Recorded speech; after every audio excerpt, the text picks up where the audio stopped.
ਮੇਰੇ ਪੰਜਾਬ ਭਰ ਦੇ ਬਹੁਤ ਪਿਆਰੇ ਵਿਦਿਆਰਥੀਆਂ ਨੂੰ ਅਤੇ ਅਧਿਆਪਕ ਸਾਹਿਬਾਨ ਨੂੰ ਮੇਰੇ ਵੱਲੋਂ ਬਹੁਤ ਪਿਆਰ ਭਰੀ ਸਤਿ ਸ਼੍ਰੀ ਅਕਾਲ।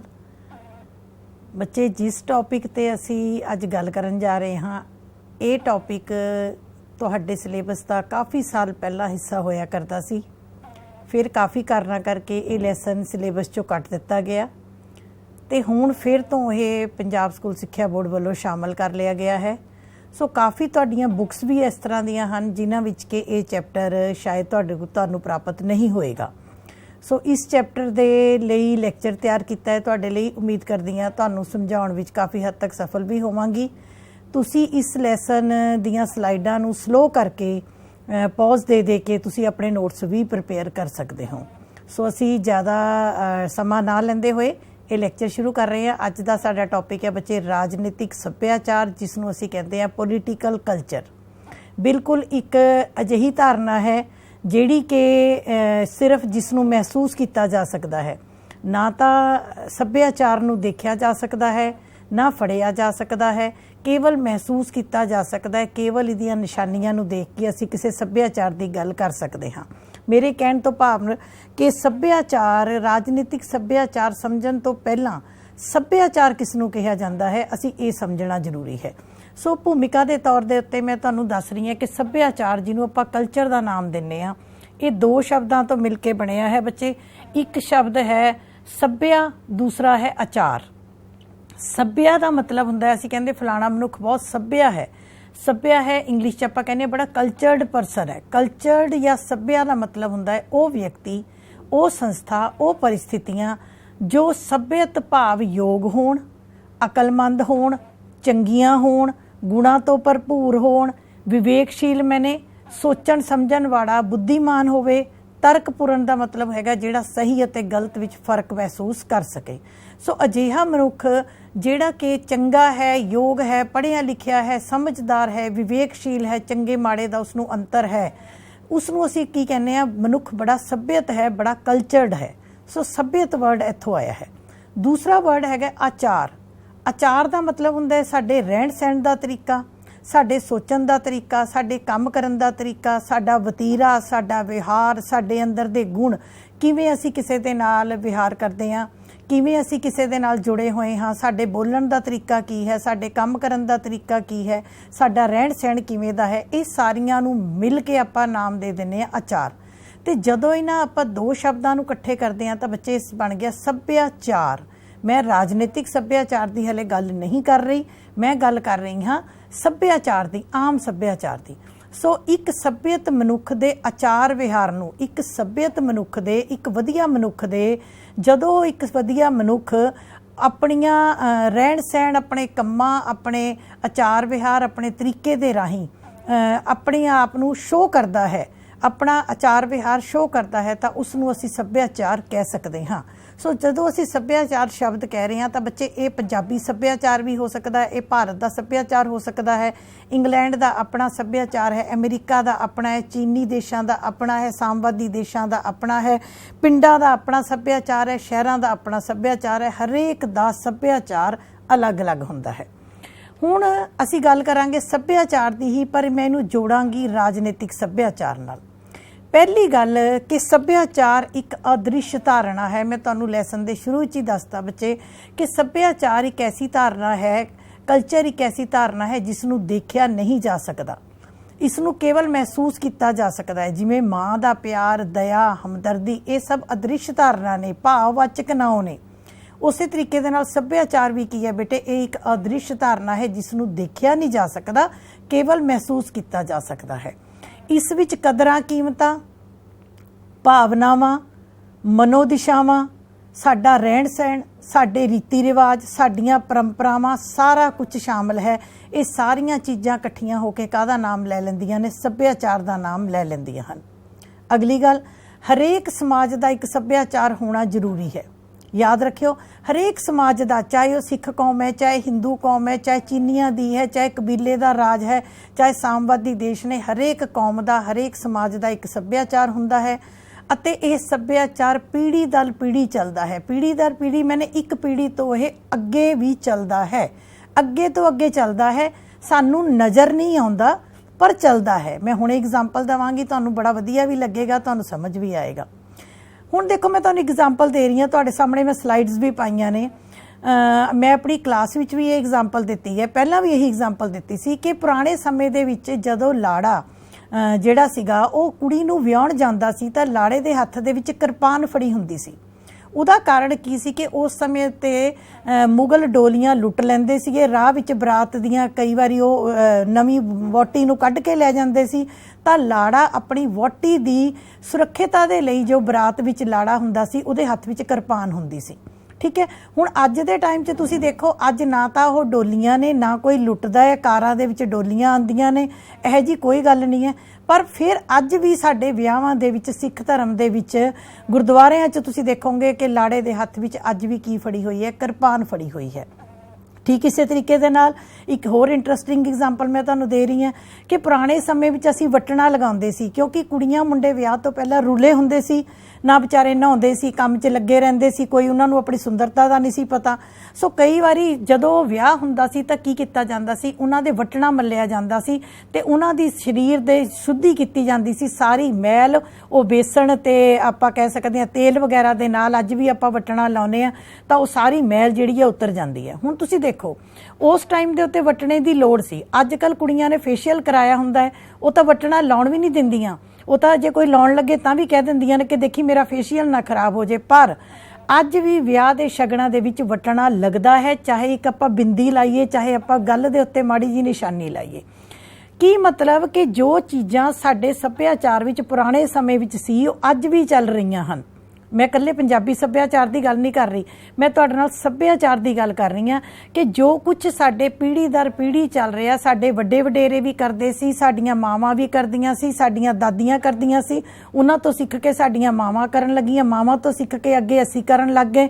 तुसीं बड़ी बार घर च पुछदे होंगे कि मम्मी ऐदां क्यों करना है, वो कहंदे भी ये करीदा, ये रिवाज है साडे।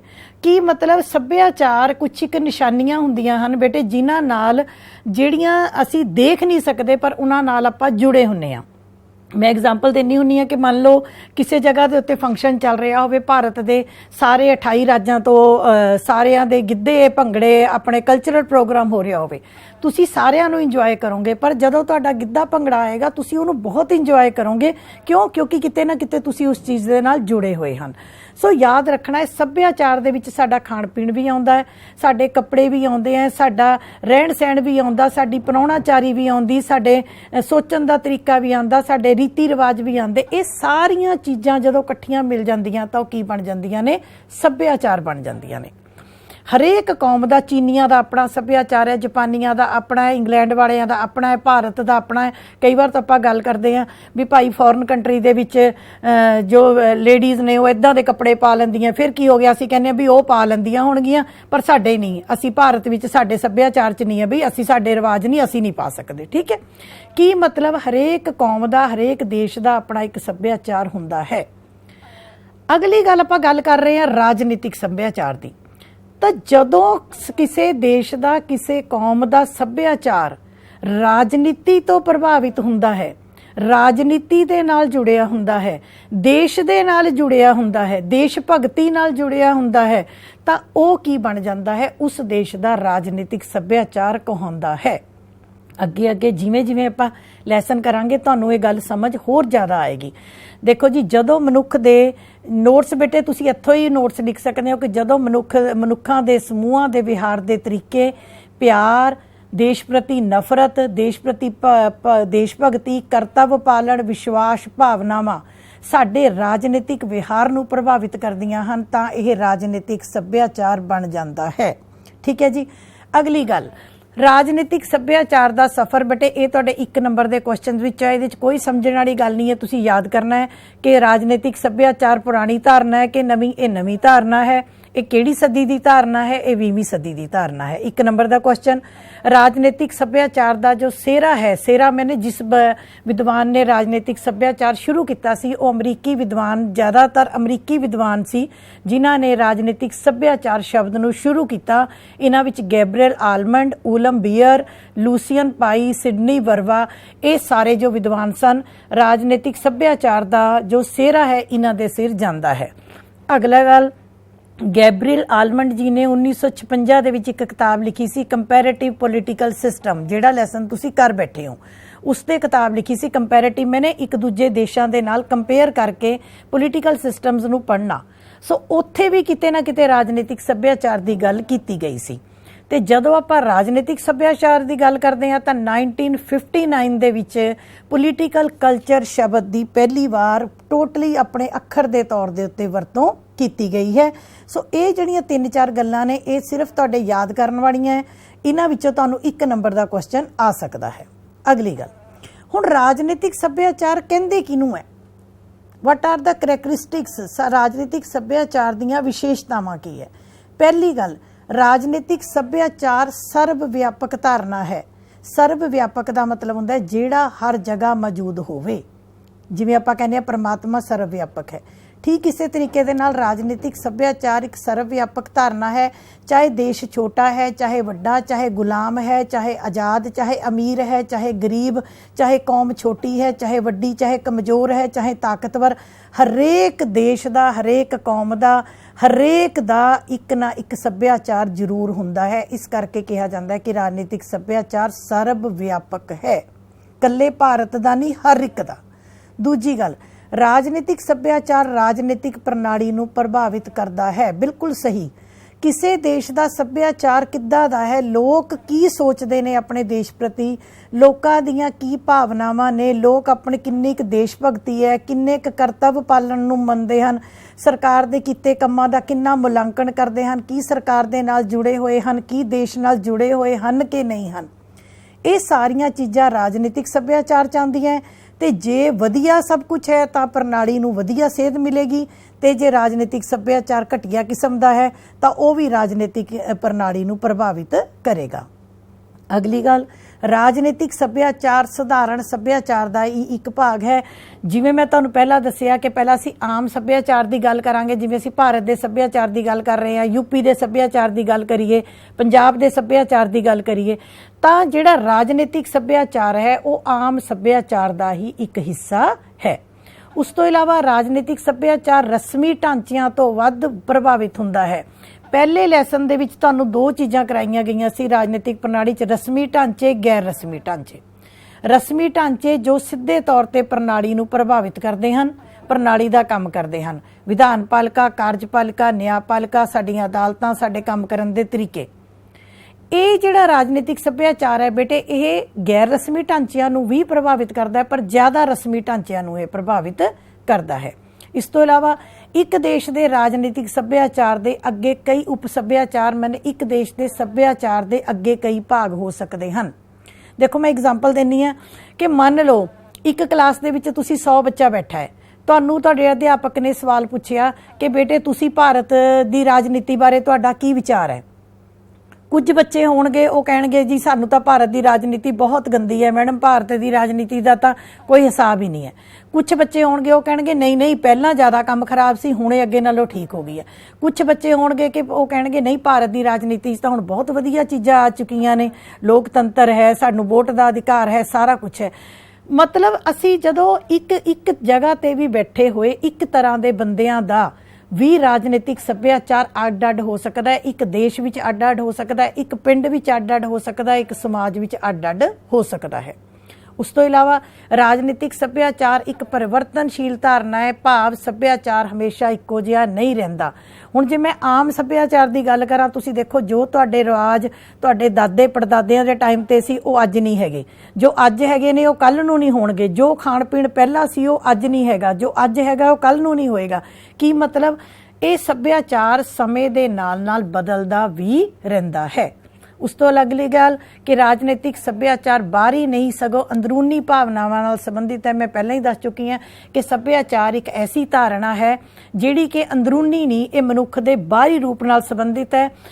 ਬਾਹਰੀ ਰੂਪ ਨਾਲ ਨਹੀਂ, ਸੌਰੀ, ਅੰਦਰੂਨੀ ਮਤਲਬ ਅਸੀਂ ਕਿਸੇ ਚੀਜ਼ ਦੇ ਨਾਲ ਕਿੱਦਾਂ ਜੁੜੇ ਹੋਏ ਹਾਂ, ਅੰਦਰੂਨੀ ਤੌਰ ਤੇ ਜੁੜੇ ਹੋਏ ਹਾਂ। ਚਾਹੇ ਤੁਹਾਡੀ ਮਾਂ ਦਾ ਪਿਆਰ ਹੈ, ਤੁਹਾਡੇ ਘਰ ਦੇ ਰੀਤੀ ਰਿਵਾਜ ਨੇ, ਤੁਹਾਡੇ ਦੇਸ਼ ਪ੍ਰਤੀ ਤੁਹਾਡੀ ਭਾਵਨਾਵਾਂ ਨੇ, ਇਹਨਾਂ ਨਾਲ ਬੱਚੇ ਅਸੀਂ ਅੰਦਰੂਨੀ ਤੌਰ ਤੇ ਜੁੜੇ ਹੋਏ ਹਨ। ਤੋ ਇਹ ਜਿਹੜੀਆਂ ਸੀ ਇਹ ਰਾਜਨੀਤਿਕ ਸੱਭਿਆਚਾਰ ਦੀਆਂ ਵਿਸ਼ੇਸ਼ਤਾਵਾਂ ਸਨ। ਅੱਗੇ ਆਪਾਂ ਗੱਲ ਕਰਾਂਗੇ ਰਾਜਨੀਤਿਕ ਸੱਭਿਆਚਾਰ ਦੇ ਤੱਤ ਅਤੇ ਅੰਗ। ਇਹ ਤੁਹਾਡੇ 4 ਨੰਬਰ ਦੇ ਕੁਐਸਚਨ ਆ ਜਾਂਦੇ ਨੇ, 4 ਤੱਤ ਦੇ, 4 ਨੰਬਰ ਦੇ ਆ ਜਾਂਦੇ ਨੇ ਅੰਗ ਦੇ। ਕੀ ਮਤਲਬ ਕਿ ਸੱਭਿਆਚਾਰ ਵਿੱਚ ਕੀ ਕੀ ਸ਼ਾਮਲ ਹੈ। ਤੱਤ ਤੇ ਅੰਗ ਨੂੰ ਦੇਖ ਕੇ ਡਰ ਨਹੀਂ ਜਾਣਾ। ਪਹਿਲੀ ਗੱਲ ਤਾਂ ਤੱਤ ਤੇ ਅੰਗ ਸ਼ਬਦ ਨੂੰ ਦੇਖ ਕੇ ਡਰ ਨਹੀਂ ਜਾਣਾ। ਇਹਦਾ ਮਤਲਬ ਹੈ ਕਿ ਜਦੋਂ ਆਪਾਂ ਰਾਜਨੀਤਿਕ ਸੱਭਿਆਚਾਰ ਦੀ ਗੱਲ ਕਰਦੇ ਹਾਂ ਤਾਂ ਉਹਦੇ ਵਿੱਚ ਕੀ ਕੀ ਸ਼ਾਮਲ ਹੈ।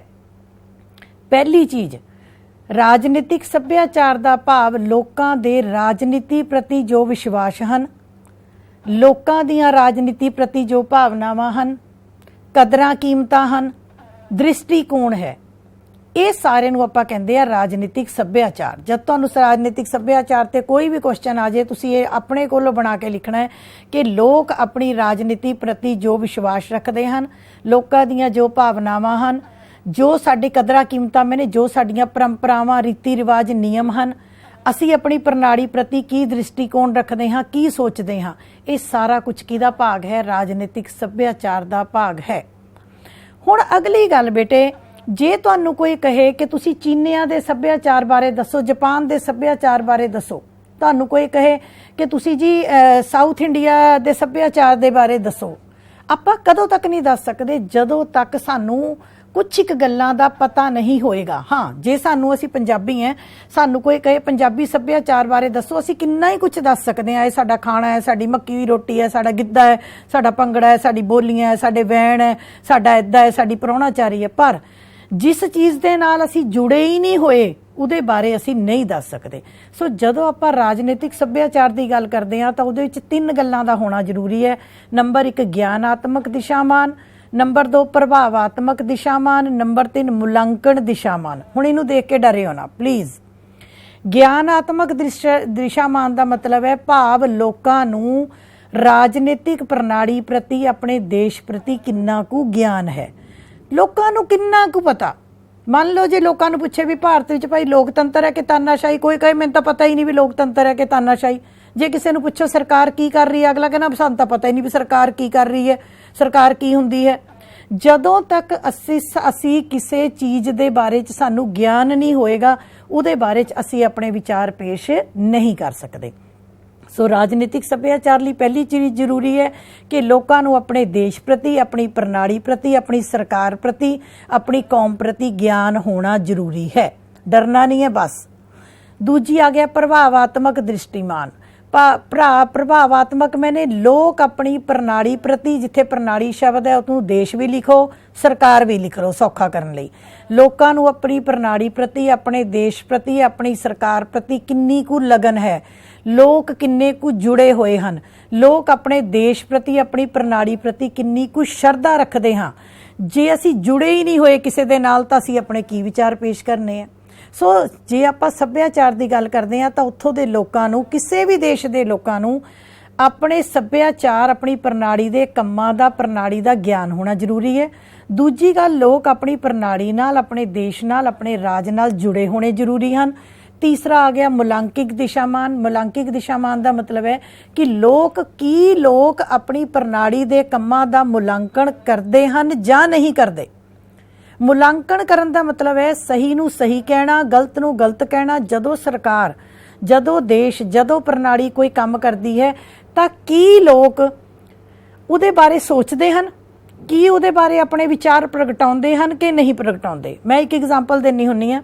ਸਾਡੇ ਦੇਸ਼ ਵਿੱਚ ਹੁਣ ਹਾਲ ਕੀ ਹੋ ਗਿਆ ਹੈ ਕਿ ਜੇ ਸਾਡੀਆਂ ਸਰਕਾਰਾਂ ਕੁਝ ਚੰਗਾ ਕੰਮ ਕਰਦੀਆਂ ਨੇ ਨਾ ਤਾਂ ਵੀ ਸ਼ੱਕ ਕਰਦੇ ਨੇ ਲੋਕ ਕਹਿੰਦੇ ਨੇ ਵੀ ਅੱਛਾ ਇਹਨਾਂ ਨੇ ਵੋਟਾਂ ਲੈਣੀਆਂ ਨੇ ਇਸ ਕਰਕੇ ਚੰਗਾ ਕੰਮ ਕਰ ਰਹੇ ਨੇ, ਇਹ ਤਾਂ ਭਾਈ ਹੁਣ ਇਲੈਕਸ਼ਨ ਨੇੜੇ ਨੇ ਤਾਂ ਚੰਗਾ ਕੰਮ ਕਰ ਰਹੇ ਨੇ, ਇਹ ਚੰਗੇ ਬਣ ਕੇ ਦਿਖਾ ਰਹੇ ਨੇ ਤਾਂ ਚੰਗਾ ਕੰਮ ਕਰ ਰਹੇ ਨੇ। ਸਾਡੀ ਪ੍ਰਣਾਲੀ ਕੋਲੋਂ, ਸਾਡੀ ਰਾਜਨੀਤੀ 'ਚੋਂ ਜਦੋਂ ਸਰਕਾਰ ਤੋਂ ਕੋਈ ਗਲਤੀ ਹੋ ਜਾਂਦੀ ਹੈ, ਅਸੀਂ ਉਸ ਗਲਤੀ ਨੂੰ ਨਹੀਂ ਮੰਨਦੇ। ਅਸੀਂ ਮੰਨਦੇ ਹਾਂ ਕਿ ਇਹਨਾਂ ਨੇ ਜਾਣਬੁੱਝ ਕੇ ਕੀਤੀ ਹੈ ਔਰ ਇਹ ਸਾਨੂੰ ਖਰਾਬ ਕਰ ਰਹੇ ਨੇ। ਪਰ ਜਾਪਾਨ ਦੀ ਐਗਜ਼ਾਮਪਲ ਤੁਹਾਡੇ ਸਾਹਮਣੇ ਹੈ। ਜਾਪਾਨ ਇੱਕ ਐਸਾ ਦੇਸ਼ ਹੈ, ਜਾਪਾਨ ਦੇ ਵਿੱਚ ਪਹਿਲੀ ਗੱਲ ਤਾਂ ਜਾਪਾਨ ਇੰਨੀ ਵਾਰੀ ਤਬਾਹ ਹੋਇਆ, ਸਭ ਤੋਂ ਵੱਧ ਵਾਰ ਤਬਾਹ ਜਾਪਾਨ ਹੋਇਆ। ਜਾਪਾਨ ਦੇ ਲੋਕ ਆਪਣੇ ਦੇਸ਼ ਨੂੰ, ਆਪਣੀ ਪ੍ਰਣਾਲੀ ਨੂੰ ਇੰਨਾ ਕੁ ਪਿਆਰ ਕਰਦੇ ਹਨ, ਇੰਨੇ ਕੁ ਜੁੜੇ ਹੋਏ ਹਨ ਕਿ ਉੱਥੋਂ ਦੇ ਦੇਸ਼ ਤੋਂ, ਪ੍ਰਣਾਲੀ ਤੋਂ ਜੇ ਕੋਈ ਗਲਤੀ ਵੀ ਹੋ ਜਾਂਦੀ ਹੈ ਤਾਂ ਵੀ ਉਹ ਇਹ ਸਮਝਦੇ ਨੇ ਕਿ ਇਹਨਾਂ ਨੇ ਜਾਣ ਕੇ ਨਹੀਂ ਕੀਤੀ, ਕੋਈ ਨਾ ਕੋਈ ਕਾਰਨ ਹੋਏਗਾ ਜੇ ਸਾਡੀ ਸਰਕਾਰ ਨੇ ਇੱਦਾਂ ਦਾ ਫੈਸਲਾ ਲਿਆ ਹੈ। ਕੀ ਮਤਲਬ कि सानू किन्ना कु फेथ है, सानू असी किन्ने कु जुड़े हुए हाँ। देखो साडे देश विच जे किसी दे काम दे घंटे 6 है तो वह 6 घंटे चो 4 घंटे काम करना चाहुंदा। जापान दे विच जे किसी दे काम दे घंटे 6 है तो वह 6 घंटे तो वध काम करदा और उन्होंने कहते हैं वर्क फॉर द कंट्री। जदों उन्हां दा देश भूचाल विच, सुनामियां विच या होर किसी तरह तबाह हुंदा तां ओह अपने देश दे लई वध काम करदे हन। उन्होंने कहते work for their country, free च काम करते हैं। क्यों? क्योंकि वो लोग अपने देश दे, अपनी प्रणाली नाल, अपने ढांचे दे नाल अंदरूनी तौर ते जुड़े हुए हैं। सो याद रखना है राजनीतिक सभ्याचार दे विच 3 गल्लां दा होना जरूरी है। नंबर 1, लोकां नूं अपनी प्रणाली प्रति, देश प्रति ज्ञान होना चाहिए है। नंबर 2, लोग अपनी प्रणाली प्रति, देश प्रति किन्ने कु जुड़े हुए हैं, किन्नी कु शरधा रखते हैं, किन्ना कु विश्वास रखते हैं। नंबर 3, की लोगों नूं अपनी प्रणाली ते, अपने देश ते, अपने सभ्याचार दे उत्ते अपने की उन्हां प्रति उन्हां दा मुलांकन करते हैं, सही नूं सही, गलत नूं गलत कहते हैं, सरकार दे कीते कम्मां बारे सोचते हैं कि नहीं सोचते। जे बच्चे 3 चीज़ां हैगियां तो उस देश का सभ्याचार वधिया होएगा, ते जे 3 चीज़ां माड़ियां ने तो उस देश का सभ्याचार ऑलरेडी अपने आप ही घटिया होएगा। सो ये अंग। अगली चीज़ राजनीतिक सभ्याचार दे तत्त। हुण तत्त मतलब राजनीतिक सभ्याचार विच की आउंदा है। डरना नहीं है बिल्कुल। मैं तुहानूं दसां भी 5-6 लाइनां दे विच इस लैसन दा निचोड़ है। बुक्स विच तुहानूं औखा लगेगा पर इनू समझण दी कोशिश कर लियो। 2-3 बार लैक्चर सुनोगे बच्चे, तुहानूं आपे तुहाडे टीचर समझाणगे, तुहानूं आपे आ जाएगा। पहली चीज़ की है राजनीतिक कदरां कीमतां, पोलीटिकल वैल्यूज़। कदरां कीमतां, वैल्यूज़ का मतलब की हुंदा सी, कहंदे इस बंदे च बड़ियां अच्छियां वैल्यूज़ है। वैल्यूज़ का मतलब हुंदा साडे अंदर किहड़े गुण हन। राजनीतिक विश्वास, पोलीटिकल बिलीफ, साडा राजनीति प्रति लोकां दा की विश्वास है। भावनात्मक दृष्टिकोण, इमोशनल एटीट्यूड्स, लोक प्रणाली नाल भावनात्मक मन दे तौर ते, दिली तौर दे उत्ते, आत्मा दे तौर ते किन्ने कु जुड़े हुए हैं। जदों 3 चीज़ां नूं आपां इकट्ठा कर दांगे तो की बन जाएगा राजनीतिक सभ्याचार। लोकां राजनीति दीयां की कदरां। देखो मैं एक होर एग्जाम्पल देण लगी हां, तुसीं कहोगे कि शायद मैडम अपने ही देश नूं कह रहे ने। साडे देश दे विच जेकर किसी मंत्री उत्ते, किसी सरकारी अधिकारी दे उत्ते किसी तरह का दोष लग जाता है तो बहुत समय तक, एक हद तक वो अपने अहुदे तो अस्तीफा नहीं दिंदा। जदों कि वधिया देशां दे विच जदों किसी ऑफिशियल ते, जदों किसी मंत्री दे उत्ते उहदे विभाग संबंधी कोई ऊणताई दा इल्जाम लगता है तो वह एकदम अपने अस्तीफा देंदे हन कि साडी निजी जिम्मेवारी सी, असी अपने अहुदे तो अस्तीफा दे रहे हैं। इनू कहंदे आ कदरां कीमतां। साडे असी गल करिए जिन्हां देशां विच भी, कल्ले भारत की गल नहीं कर रही है, जे भ्रष्टाचार की गल करो मैनूं लगदा इस वेले 99% देशां दे विच भ्रष्टाचार है। पर जदों देश विच चंगे काम होणगे, लोकां दा सरकार ते फेथ होएगा, सरकारां वधिया काम करनगियां, सरकारां दी ईमानदारी दा, सरकारां दे काम करन दी ईमानदारी, काम प्रति ईमानदारी नूं लोकां दे अंदर वस जाएगी तो उत्थे राजनीतिक कदरां कीमतां वधिया होणगियां। उत्थे लोग अपनी प्रणाली उत्ते विश्वास भी करना शुरू कर देणगे ते लोग भावनात्मक तौर ते भी अपने देश दे नाल जुड़ जाणगे। पर जेकर किसी देश दे विच राजनीतिक कदरां कीमतां ही माड़ियां होईयां, रिवाज ही माड़े होए, राजनीति गंदी होई, धर्म के नां ते दंगे हो रहे हैं, लड़ाइयां झगड़े हो रहे हैं, लोग दुखी हो रहे हैं, महंगाई वध रही है, अमीर लोग वधदे, अमीर लोगों के कुछ कु लोगों के हत्थां विच पैसा आ गया, आम लोगों नूं कईयां नूं रोटी नहीं मिलती। जदों साडी राजनीति दीयां कदरां कीमतां वधिया नहीं होणगीਆਂ, काम करन दे तरीके वधिया नहीं होणगे तो याद रखियो लोकां दा राजनीति प्रति विश्वास भी घटेगा अते लोग भावनात्मक तौर ते भी अपने देश नूं प्यार नहीं करनगे। पर जिस देश की राजनीति दीयां कदरां कीमतां, रीति रिवाज, परंपरावां, काम करन दे तरीके, कदरां कीमतां मैंने काम करन दे तरीके, ईमानदारी, काम प्रति जिम्मेवारी, सारा कुछ जे वधिया होएगा तो उत्थों दे राजनीतिक विश्वास भी वधिया होएगा ते भावनात्मक तौर ते भी लोग राजनीति नाल जुड़नगे। जे जुड़नगे तो उत्थे दा राजनीतिक सभ्याचार वधिया होवेगा। इसलिए राजनीतिक सभ्याचार दे विच इन्हां 3 गल्लां दा होना जरूरी है। ਅੱਗੇ ਅਸੀਂ ਗੱਲ ਕਰਾਂਗੇ kinds and types of political culture, राजनीतिक सभ्याचार ਦੀਆਂ किस्मां। मैं ਤੁਹਾਨੂੰ ਪਹਿਲਾਂ ਦੱਸ ਕੇ ਹਟੀ ਹਾਂ ਕਿ ਇੱਕੋ ਤਰ੍ਹਾਂ ਦਾ ਦੇਸ਼ ਹੋਵੇ ਉੱਥੇ ਵੀ ਬੇਟੇ ਸੱਭਿਆਚਾਰ ਕੀ ਹੋ ਸਕਦਾ ਹੈ, ਅੱਡ-ਅੱਡ ਹੋ ਸਕਦਾ ਹੈ। ਅੱਡ-ਅੱਡ ਦੇਸ਼ਾਂ ਵਿੱਚ ਤਾਂ ਅੱਡ-ਅੱਡ ਹੋਣਾ ਹੀ ਹੋਣਾ ਹੈ, ਪਰ ਇੱਕੋ ਦੇਸ਼ ਵਿੱਚ ਵੀ ਅੱਡ-ਅੱਡ ਹੋ ਸਕਦਾ ਹੈ, ਇੱਕ ਪਿੰਡ ਵਿੱਚ ਵੀ ਅੱਡ-ਅੱਡ ਹੋ ਸਕਦਾ ਹੈ। ਸੋਚਣੀ ਅਲੱਗ-ਅਲੱਗ ਹੋ ਸਕਦੀ ਹੈ, ਪਰ ਫਿਰ ਵੀ ਜੇ ਆਪਾਂ ਕਿਸਮਾਂ ਦੀ ਗੱਲ ਕਰੀਏ, ਪਹਿਲਾ ਆ ਗਿਆ ਸੰਕੀਰਣ ਰਾਜਨੀਤਿਕ ਸੱਭਿਆਚਾਰ। ਸੰਕੀਰਣ ਮੈਨੇ ਤੰਗ, ਸੰਕੀਰਣ ਦਾ ਮਤਲਬ ਹੁੰਦਾ ਹੈ ਤੰਗ। ਤੰਗ ਰਾਜਨੀਤਿਕ ਸੱਭਿਆਚਾਰ ਕਿਹੜੇ ਦੇਸ਼ਾਂ ਵਿੱਚ ਹੋਏਗਾ ਬੇਟੇ? ਉਹ ਦੇਸ਼ ਜਿਹੜੇ ਵਿਚਾਰੇ ਹਲੇ ਵਿਕਸਿਤ ਨਹੀਂ ਹੋਏ, ਜਿਹੜੇ ਪੁਰਾਣੇ ਸਮਾਜ ਨੇ, ਕਬੀਲੇ ਨੇ, ਜਿੱਥੇ ਲੋਕਾਂ ਨੂੰ ਗਿਆਨ ਦੀ ਵੀ ਕਮੀ ਹੈ। ਮੈਂ 3 ਗੱਲਾਂ ਦਸੀਆਂ ਸੀ, ਲੋਕਾਂ ਨੂੰ ਗਿਆਨ ਹੋਣਾ ਜ਼ਰੂਰੀ ਹੈ, ਠੀਕ ਹੈ ਜੀ। ਦੂਜੀ ਗੱਲ, ਲੋਕ ਜੁੜੇ ਹੋਣੇ ਜ਼ਰੂਰੀ ਹੈ। ਨੰਬਰ 3, ਲੋਕਾਂ ਦਾ ਆਪਣੀ ਰਾਜਨੀਤੀ ਪ੍ਰਤੀ ਵਿਸ਼ਵਾਸ ਹੋਣਾ ਜ਼ਰੂਰੀ ਹੈ, ਮੁਲਾਂਕਣ ਕਰਨਾ।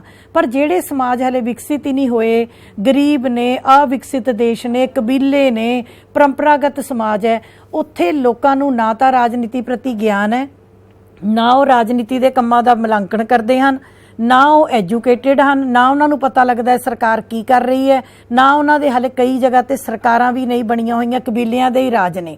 ਸੋ ਜਿੱਥੇ ਅਜਿਹਾ ਕੁਝ ਹੋਏਗਾ ਉਹਨਾਂ ਦੇਸ਼ਾਂ ਦੇ ਵਿੱਚ ਰਾਜਨੀਤਿਕ ਸੱਭਿਆਚਾਰ ਤੰਗ ਪਾਇਆ ਜਾਏਗਾ। ਉੱਥੇ ਲੋਕ ਖੁੱਲ੍ਹ ਕੇ ਰਾਜਨੀਤਿਕ ਸੱਭਿਆਚਾਰ ਨੂੰ ਪ੍ਰਗਟਾ ਨਹੀਂ ਸਕਦੇ। ਇਹਨੂੰ ਆਪਾਂ ਕਹਿੰਦੇ ਹਾਂ ਸੰਕੀਰਣ ਰਾਜਨੀਤਿਕ ਸੱਭਿਆਚਾਰ। ਬਸ ਤੁਸੀਂ ਇੰਨਾ ਯਾਦ ਰੱਖਣਾ ਹੈ, ਸੰਕੀਰਣ ਰਾਜਨੀਤਿਕ ਸੱਭਿਆਚਾਰ ਉਹਨਾਂ ਦੇਸ਼ਾਂ ਵਿੱਚ ਪਾਇਆ ਜਾਂਦਾ ਹੈ ਜੋ ਘੱਟ ਵਿਕਸਿਤ ਹਨ, ਪੁਰਾਣੇ ਸਮਾਜ ਹਨ, ਕਬੀਲੇ ਹਨ, ਜਾਂ ਜਿੱਥੇ ਲੋਕਾਂ ਨੂੰ ਆਪਣੀ ਰਾਜਨੀਤਿਕ ਪ੍ਰਣਾਲੀ ਪ੍ਰਤੀ ਕੋਈ ਵੀ ਗਿਆਨ ਨਾ ਹੋਵੇ। ਬਸ ਇਹਦੇ ਵਿੱਚੋਂ ਹੀ ਬੱਚੇ ਨੋਟਸ ਬਣਨੇ ਨੇ। ਮੈਂ ਬਾਰ-ਬਾਰ ਕਹਿ ਰਹੀ ਹਾਂ, ਬੱਚੇ ਮੈਨੂੰ ਫੋਨ ਕਰਦੇ ਨੇ, ਮੈਡਮ ਨੋਟਸ ਪਾ ਦਿਓ ਬੇਟੇ। ਤੁਸੀਂ ਲੈਕਚਰਸ ਨੂੰ ਧਿਆਨ ਨਾਲ ਸੁਣੋ, ਲੈਕਚਰ ਨੂੰ ਪੌਜ਼ ਕਰ ਕਰਕੇ ਆਪਣੇ ਨੋਟਸ ਆਪ ਬਣਾਓ। ਜਦੋਂ ਤੁਸੀਂ ਆਪਣੇ ਹੱਥ ਨਾਲ ਖੀਰ ਬਣਾਓਗੇ ਉਹ ਸਵਾਦ ਵੀ ਲੱਗੇਗੀ, ਉਹ ਤੁਹਾਡਾ ਸਵਾਦ ਵੀ ਹਮੇਸ਼ਾ ਲਈ ਹੋਏਗਾ। ਨੰਬਰ 2 ਆ ਗਿਆ ਪਰਜਾ ਮੂਲਕ ਰਾਜਨੀਤਿਕ ਸੱਭਿਆਚਾਰ। ਪਰਜਾ ਮੂਲਕ, ਪਰਜਾ ਮੂਲਕ ਇਹ ਰਾਜਨੀਤਿਕ ਸੱਭਿਆਚਾਰ ਕਿੱਥੇ ਹੁੰਦਾ ਹੈ? ਪ੍ਰਾਧੀਨ, ਅਧੀਨ ਰਾਜਨੀਤਿਕ ਸੱਭਿਆਚਾਰ। ਜਿਹੜੇ ਦੇਸ਼ ਹਜੇ ਗੁਲਾਮ ਨੇ, ਜਿਹੜੀਆਂ ਬਸਤੀਆਂ ਗੁਲਾਮ ਨੇ, ਜਿੱਥੇ ਲੋਕ ਬੋਲ ਨਹੀਂ ਸਕਦੇ, ਜਿੱਥੇ ਕਿਸੇ ਹੋਰ ਦਾ ਰਾਜ ਹੈ, ਲੋਕਾਂ ਕੋਲ ਅਧਿਕਾਰ ਨਹੀਂ ਹੈ, ਲੋਕਾਂ ਕੋਲ ਸੁਤੰਤਰਤਾਵਾਂ ਨਹੀਂ ਹੈ, ਕੋਈ ਦੇਸ਼ ਕਿਸੇ ਦਾ ਗੁਲਾਮ ਹੈ, ਉਹ ਆਪਣਾ ਖੁੱਲ੍ਹ ਕੇ ਆਪਣੇ ਵਿਚਾਰ ਪ੍ਰਗਟਾ ਨਹੀਂ ਸਕਦੇ। ਪ੍ਰਣਾਲੀ ਪ੍ਰਤੀ ਉਹ ਚੁੱਪ ਕਰਕੇ ਉਹਨਾਂ ਨੂੰ ਜੋ ਉੱਥੇ ਦੇ ਹੁਕਮਰਾਨ ਕਰਦੇ ਹਨ ਉਹਨਾਂ ਨੂੰ ਉਹ ਸਹਿਣਾ ਪੈਂਦਾ। ਉਹ ਬੋਲ ਨਹੀਂ ਸਕਦੇ, ਉਹ ਗਲਤ ਨੂੰ ਗਲਤ ਨਹੀਂ ਕਹਿ ਸਕਦੇ, ਠੀਕ ਨੂੰ ਠੀਕ ਨਹੀਂ ਕਹਿ ਸਕਦੇ। ਉਹਨਾਂ ਦਾ ਉੱਥੋਂ ਦੇ ਢਾਂਚੇ ਪ੍ਰਤੀ ਨਾ ਉਹ ਜੁੜੇ ਹੋਏ ਹਨ, ਨਾ ਉਹਨਾਂ ਦੇ ਕੋਈ ਵਿਸ਼ਵਾਸ ਹਨ, ਨਾ ਉਹ ਵਿਚਾਰੇ ਬੋਲ ਸਕਦੇ ਆ, ਨਾ ਉਹ ਰਾਜਨੀਤਿਕ ਨੇਤਾ ਕੀ ਕਰਦੇ ਨੇ, ਨਾ ਉਹਦੇ ਬਾਰੇ 'ਚ ਕੋਈ ਆਵਾਜ਼ ਉਠਾ ਸਕਦੇ ਨੇ। ਕਿਉਂ? ਕਿਉਂਕਿ ਉਹ ਗੁਲਾਮ ਨੇ। ਗੁਲਾਮ ਜਾਂ ਅਧੀਨ ਬਸਤੀਆਂ ਦੇ ਵਿੱਚ ਜਿਹੜਾ ਸੱਭਿਆਚਾਰ ਪਾਇਆ ਜਾਂਦਾ ਹੈ ਉਸ ਨੂੰ ਕਹਿੰਦੇ ਆ ਪਰਜਾ ਮੂਲਕ ਸੱਭਿਆਚਾਰ। ਤੀਸਰੀ ਚੀਜ਼ ਆ ਗਈ ਬੱਚੇ ਭਾਗੀਦਾਰੀ ਰਾਜਨੀਤਿਕ ਸੱਭਿਆਚਾਰ। ਹੁਣ ਦੇਖੋ ਇਹਦਾ ਨਾਮ ਹੀ ਹੈ ਭਾਗੀਦਾਰੀ, ਪਾਰਟਿਸਿਪੈਂਟ। ਭਾਗੀਦਾਰੀ ਮਾਨੇ ਉਹ ਦੇਸ਼ ਜਿਨ੍ਹਾਂ ਦੇਸ਼ਾਂ ਵਿੱਚ ਲੋਕ ਰਾਜਨੀਤੀ ਵਿੱਚ ਭਾਗ ਲੈਂਦੇ ਹਨ। ਆਮ ਤੌਰ ਤੇ ਆਧੁਨਿਕ ਲੋਕਤੰਤਰੀ ਦੇਸ਼, ਲੋਕਤੰਤਰੀ ਦੇਸ਼, ਲੋਕਤੰਤਰ ਕਿਹੜਾ ਦੇਸ਼ ਹੁੰਦਾ ਜਿੱਥੇ ਲੋਕਾਂ ਦਾ ਲੋਕਾਂ ਲਈ ਲੋਕਾਂ ਦੁਆਰਾ ਸਰਕਾਰ ਚਲਾਈ ਜਾਂਦੀ ਹੋਵੇ, ਲੋਕੀ ਵੋਟ ਪਾ ਸਕਦੇ ਹੋਣ, ਲੋਕੀ ਸਰਕਾਰਾਂ ਬਦਲ ਸਕਦੇ ਹੋਣ, ਉਸ ਦੇਸ਼ ਵਿੱਚ ਇਲੈਕਸ਼ਨ ਹੋਵੇ, ਲੋਕ ਇਨਪੁਟ ਅਤੇ ਆਊਟਪੁੱਟ ਵਿੱਚ ਭਾਗ ਲੈਣ। ਇਨਪੁੱਟ ਮੈਨੇ ਮੰਗਾਂ ਰੱਖਣੀਆਂ, ਆਊਟਪੁੱਟ ਮੈਨੇ ਸਰਕਾਰ ਦੇ ਨਿਰਣਿਆਂ ਦੇ ਬਾਰੇ ਵਿੱਚ ਪਰਖਣਾ। ਜਿੱਥੇ ਪਹਿਲੇ ਲੈਸਨ ਤੁਸੀਂ ਸਭ ਕੁਝ ਕੀਤੇ, ਰਾਜਨੀਤਿਕ ਸਹਿਭਾਗਤਾ ਭਾਵ ਲੋਕ ਰਾਜਨੀਤੀ ਦੇ ਹਰੇਕ ਕੰਮ ਵਿੱਚ ਹਿੱਸਾ ਲੈਂਦੇ ਹੋਣ, ਤਾਂ ਉੱਥੇ ਆਪਾਂ ਕਹਿੰਦੇ ਆ ਭਾਗੀਦਾਰੀ ਰਾਜਨੀਤਿਕ ਸੱਭਿਆਚਾਰ। ਇਹ ਆਮ ਤੌਰ ਤੇ ਆਜ਼ਾਦ ਦੇਸ਼ਾਂ ਵਿੱਚ, ਲੋਕਤੰਤਰੀ ਦੇਸ਼ਾਂ ਵਿੱਚ, ਸੁਤੰਤਰ ਦੇਸ਼ਾਂ ਵਿੱਚ ਪਾਇਆ ਜਾਂਦਾ ਹੈ। ਇੱਥੇ ਲੋਕਾਂ ਦੇ ਵਿਸ਼ਵਾਸ ਵੀ ਹੋਣਗੇ, ਭਾਗੀਦਾਰੀ ਵੀ ਹੋਏਗੀ, ਕਦਰਾਂ ਕੀਮਤਾਂ ਵੀ ਹੋਣਗੀਆਂ, ਉਹ ਮੁਲਾਂਕਣ ਵੀ ਕਰਨਗੇ ਅਤੇ ਉਹ ਕਾਫੀ ਹੱਦ ਤੱਕ ਦੇਸ਼ ਨਾਲ ਜੁੜੇ ਹੋਏ ਵੀ ਹੋਣਗੇ। ਅਗਲਾ ਆ ਗਿਆ ਬੱਚੇ ਮਿਸ਼ਰਿਤ ਰਾਜਨੀਤਿਕ ਸੱਭਿਆਚਾਰ। ਮਿਸ਼ਰਿਤ ਦੇ ਨਾਮ ਤੋਂ ਹੀ ਪਤਾ ਲੱਗਦਾ ਹੈ, ਡਰਨਾ ਨਹੀਂ। ਮਿਸ਼ਰਿਤ ਮੈਨੇ ਮਿਲਿਆ ਜੁਲਿਆ, ਸਾਂਝਾ। ਕਈ ਦੇਸ਼ ਇੱਦਾਂ ਦੇ ਹੁੰਦੇ ਨੇ ਬੇਟੇ ਜਿੱਥੇ ਸੰਕੀਰਣ ਸੱਭਿਆਚਾਰ ਵੀ ਪਾਇਆ ਜਾਂਦਾ ਹੈ, ਅਧੀਨ ਵੀ ਪਾਇਆ ਜਾਂਦਾ ਹੈ ਤੇ ਸਹਿਭਾਗੀ ਵੀ ਪਾਇਆ ਜਾਂਦਾ ਹੈ। ਦੇਸ਼ ਦੇ ਕੁਝ ਲੋਕ ਚੁੱਪ ਕਰਕੇ ਬੈਠੇ ਰਹਿੰਦੇ ਨੇ, ਕਈ ਲੋਕ ਰਾਜਨੀਤੀ 'ਚ ਭਾਗ ਲੈਂਦੇ ਨੇ, ਕਈ ਸਰਕਾਰ ਦੇ ਖਿਲਾਫ ਬੋਲਦੇ ਆ, ਕਈ ਬਿਲਕੁਲ ਨਹੀਂ ਬੋਲਦੇ, ਕਈ ਸਰਕਾਰ ਦੇ ਕੰਮਾਂ ਨਾਲ ਜੁੜੇ ਹੋਏ ਆ, ਕਈ ਬਿਲਕੁਲ ਨਹੀਂ ਜੁੜਦੇ, कई लोग सरकार के ਕੰਮਾਂ ਵਿੱਚ भाग ਲੈਂਦੇ ਹਨ, कई बिल्कुल नहीं भाग ਲੈਂਦੇ, ਕਈਆਂ ਨੂੰ ਪ੍ਰਣਾਲੀ बहुत ਵਧੀਆ लगती है, ਕਈਆਂ ਨੂੰ ਪ੍ਰਣਾਲੀ ਵਧੀਆ नहीं लगती, कई उस ਪ੍ਰਣਾਲੀ बारे कोई विचार नहीं पेश करना चाहते। मैं ਤੁਹਾਨੂੰ दस के हटी है कि जे ਆਪਾਂ एक क्लास ਵਿੱਚ भी गल कर लीए तो उत्थे भी अलग अलग तरह का सभ्याचार होएगा। सो देशों ਵਿੱਚ आम तौर पर मिश्रित सभ्याचार पाया जाता है। अगला आ गया बेटे विचारधारात्मक या सिद्धांतक राजनीतिक सभ्याचार, आइडियोलॉजी। ये ठीक कर रहे हो वर्ड, आइडियोलॉजी दे उत्ते। आइडियोलॉजी उत्ते कित्थे होएगा? वो देश जेड़े कि एक खास विचारधारा नूं लैके चलते हैं। तुहाडे सामने मैं एग्जाम्पल भी पाई है, सामवादी देश चीन हो गया, रूस हो गया, यूगोस्लाविया हो गया। ये देश किहड़े ने जिहड़े कि कार्ल मार्क्स दी मार्क्सवाद दी विचारधारा नूं लैके चलते हैं। हिटलर मुसोलिनी दे टाइम दे उत्ते तानाशाही विचारधारा काम कर रही सी। जदों सारे देश दी प्रजा इक्को खास विचारधारा दे अनुसार काम करे, ਉਹ देश ਦੀ विचारधारा ਦੇ खिलाफ नहीं बोल सकन, सारी जनता ਨੂੰ उस विचारधारा ਦੇ अनुसार ही ਢਾਲਿਆ ਜਾਵੇ, ਲੋਕੀ ਚਾਹੁੰਦੇ ਹੋਏ ਨਾ ਚਾਹੁੰਦੇ ਹੋਏ ਵੀ ਉਸੇ ਵਿਚਾਰਧਾਰਾ ਦੇ ਅਨੁਸਾਰ ਉਹ ਦੇਸ਼ ਚੱਲੇ। ਜਿਵੇਂ ਸਾਡੇ ਕੋਲ ਚੀਨ ਹੈ, ਸਾਡੇ ਕੋਲ रूस है, ਉੱਥੇ ਕੋਈ ਸੁਤੰਤਰਤਾ नहीं। जो सरकार ने कहता सामवादी विचार, मार्क्सवादी विचार, उहदे अनुसार ही देश के लोग चलते हैं। लोगों की अपनी कोई निजी राय, कोई निजी सुतंत्रता नहीं होएगी। तो उन्हां देशों के विच किहड़ा सभ्याचार पाया जाएगा? विचारात्मक या सिद्धांतक सभ्याचार पाया जाएगा। अजिहा आम तौर पर सामवादी, मार्क्सवादी या तानाशाही देशों विच हुंदा है। हुण साडे कोल कोरिया दे हैगे ने किंग जोन दे राज विच किहड़ा बोल लेगा दसो? जिथे किंग जोन ने उन्होंने कित्थे बोलन देना किसी नूं? जो उन्होंने कहता हुक्म है, कोई उन्होंने खिलाफ नहीं बोल सकता, कोई कुछ नहीं कर सकता। सो बेटे ये सी किस्मां। अगे आगे राजनीतिक सभ्याचार नूं प्रभावित करने वाले तत्त कि किसी देश के सभ्याचार नूं किहड़े-किहड़े तत्त प्रभावित करते हैं। देखो पहली गल तां देश की भूगोलिक स्थिति। ਜਿਹੜੇ देश ने बेचारे ने जे कोई देश समुंदर नाल ही घिरिया पिया है, जे कोई देश पहाड़ां नाल ही घिरिया पिया है, कोई देश की अपनी कोई ਵੱਖਰੀ होंद ही नहीं है, ਉਹਦੇ ਕੋਲ खनिज पदार्थ ही नहीं है, ਉਹਦੇ ਕੋਲ कणक ही नहीं हैगी, ਉਹਦੇ ਕੋਲ भूमि ही नहीं हैगी वाही योग। जे देश की भूगोलिक हालत माड़ी है या बंदरां वाली है तो उस देश दे विच राजनीतिक सभ्याचार अड होएगा। पर जे देश की भूगोलिक हालत वधिया है, अमरीका वांगण खनिज पदार्थ भी है, खेती भी है, सब कुछ भी है, भूगोलिक हालत वधिया है, तो उत्थे दा सभ्याचार वधिया होवेगा। दूजी चीज़ देश का इतिहास। सभ्याचार नूं याद रखियो, इतिहास बहुत काउंट करता है। जिवें सिखां दे सभ्याचार नूं साडे गुरुआं दा इतिहास, सिखां दे विच कुर्बानी दी भावना कित्थों आई? गुरुआं तो आई, साहिबजादियां तो आई। बहादरी कित्थों आई? गुरुआं तो आई, साहिबजादियां तो आई। सो इसे तरीके दे नाल भारत ने कई तरह के हमले देखे हैं। बच्चे भारत ने इन्ने क हमले देखे हैं कि भारत जिहड़ा है वो स्ट्रोंग हो गया है। सो देश का इतिहास, देश का राजनीतिक वातावरण किद्दां दा है, देश का समाजिक वातावरण किद्दां दा है, देश आर्थिक तौर पर अमीर है कि गरीब है, उत्थों दे रेडियो टैलीविजन संचार के साधन लोगों नूं सही गल तक पहुँचाते हैं या नहीं पहुँचाते, देश की विचारधारा किद्दां दी है। ये सारियां गल्लां मिल के किसी देश के सभ्याचार नूं प्रभावित करदियां हन। सो याद रखना कि जिद्दां दा सभ्याचार, जिद्दां दे साडे देश के हालात होणगे, साडा देश उसे तरीके दे नाल साडा सभ्याचार पाया जाता है। इसे करके कहा जाता है कि राजनीतिक सभ्याचार आम सभ्याचार का एक भाग है। राजनीतिक सभ्याचार ਦੀ महानता देश विच चंगियां परंपरावां दा विकास करन नाल होएगी ते किसी भी देश की कार्यकुशलता राजनीतिक सभ्याचार तो देखा जा सकता है कि वो प्रणाली वधिया है या घटिया। सो उम्मीद करती हैं लैसन तुहानूं जरूर समझ आ गया होएगा। बार बार सुनोगे, बुक्स विचों पढ़ोगे तो पक्का हो जाएगा बेटे। किसी भी गलती लई बहुत माफ़ी चाहनी है। बहुत प्यार भरी सत श्री अकाल। Thank you.